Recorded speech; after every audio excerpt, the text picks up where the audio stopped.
शंकर भगवान, भगवान भूत भावन भूतेश्वर, जब भगवान आंवला नवमी के दिन श्री हरि नारायण आंवले के वृक्ष की पत्तियों पर शयन करेंगे और भगवान शंकर उनका अनुमोदन करेंगे, तब श्री हनुमान जी महाराज उनसे विनती करने के लिए पधारते।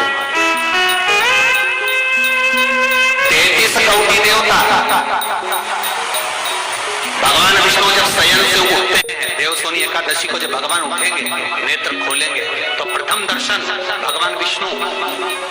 श्रीमद् भागवत कथा, स्कंद पुराण, पद्म पुराण, अग्नि पुराण, जितने भी पुराण उठाना चाहे सारी पुराणों को उठाकर देखना कि प्रथम वर्णन आपको मिलेगा कार्तिक महत्तम का, कि भगवान नारायण सर्वप्रथम जब नेत्र खोलते हैं अपनी देव सोनी एकादशी से सोकर देव उठनी एकादशी पर जब उठते हैं, तो भगवान नेत्र खोलकर सबसे पहले किसका दर्शन करते हैं? किसका दर्शन? स्कंद पुराण कहती है, विष्णु पुराण कहती है कि भगवान नारायण जब नेत्र खोलते हैं तो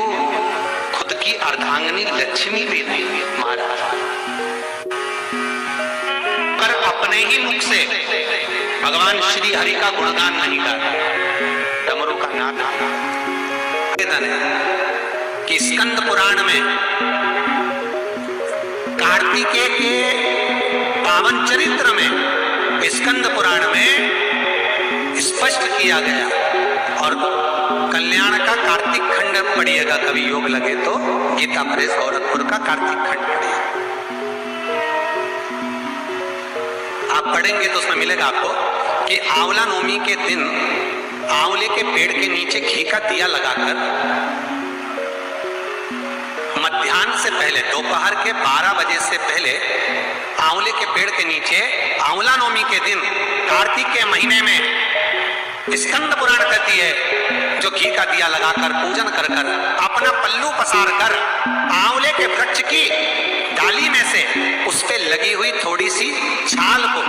अपनी अंगूठे और चीटी उंगली से अपने पल्लू में गिराकर ले जाकर लाल कपड़े में हल्दी के साथ अपनी तिजोरी में, अलमारी में रख लेता है। उसके घर में कभी बरकत की कमी नहीं होती, उसके घर में कभी संपदा की कमी नहीं होती, उसके घर में धन, वैभव, सत्ता बढ़ती है, बढ़ती है। आंवला नवमी की कथा में एक प्रसंग आता है, आंवला नवमी का पूजन आपको करना आता है, व्रत करने वाली माताएं व्रत करती है, आंवले के पेड़ के नीचे जाकर पूजन करना, भोजन करना, आंवले का वृक्ष की छाया में बैठना, उस दिन किसी को अपशब्द ना कहना, आंवले की पूजन कर कर अपनी झोली को पसार कर चीटी उंगली और अंगूठे से आंवले की छाल को थोड़ा सा पल्लू में गिरा लेना, उस छाल को ले जाकर अपनी बरकत में, अपनी अलमारी में, अपनी तिजोरी में रख देना, ये आंवला नवमी की पूजन का विधान है। संपदा क्या? एक बहुत अच्छा समय रात्रि के 9:15 का एक समय होता है, जिस व्यक्ति का रोग, बीमारी समाप्त नहीं हो रही हो, हॉस्पिटल में पड़ा हुआ है, कोई बहुत भारी बीमारी में ग्रसित है, छूट ही नहीं पा रहा, तो रात्रि को 9:15 पर किसी भी दिन शंकर भगवान के शिवलिंग का, जो तुम्हारे घर में शंकर जी विराजमान हो उसका, या शंकर जी के मंदिर में जाकर शंकर जी का थोड़ा सा जल, उसमें थोड़ा सा आंवला पड़ा हुआ, मतलब आंवले के पानी से शंकर का अभिषेक पूजन कर लीजिए, उसका नाम लेकर कर लो, जो रोग से ग्रसित हो। 1 दिन 2 दिन 3 दिन करोगे वो हॉस्पिटल से छुट्टी करके जाएगा, उसका रोग समाप्त हो। आंवले के वृक्ष के नीचे, स्कंद पुराण में भी है, कार्तिक महीने में आंवला नवमी पर आंवले के वृक्ष के नीचे भोजन करने से संपदा बढ़ती है। इसलिए आंवला नवमी पर लोग आंवले के पेड़ की पूजन करने जाते हैं, तो वहां गोट भी करते हैं, बोलो सही है कि गलत है? वहां लोग टिफिन लेके जाते थे, पहले भोजन करते थे आंवला नवमी पर आंवले के वृक्ष के नीचे भोजन करने पर संपदा बढ़ती। आंवला नवमी का दिन कार्तिक में पड़ती आंवला, ठीक है। जगत गुरु शंकराचार्य कह रहे हैं, माँ तो कृपा कर, माँ कहती इसने एक दान नहीं करा, पुण्य नहीं करा, सत्कर्म नहीं करा, तुम्हें कैसे दान? दान का फल दान कैसे दूं? मां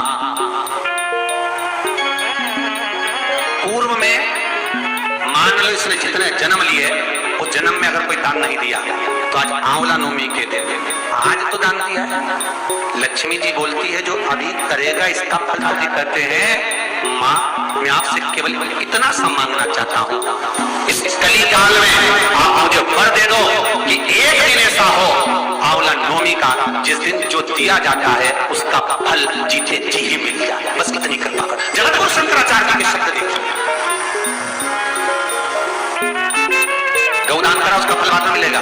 कुछ दान करा उसका फल बाद में। आंवला नवमी के दिन अगर आपने कुछ दान दिया है, आंवला नवमी के दिन अगर आपने दान किया है उसका फल जगतगुरु शंकर के दिन अगर आपने दान किया है उसका फल जगतगुरु शंकराचार्य जी माता लक्ष्मी से कहते आज की आज मिलना चाहिए उसका फल।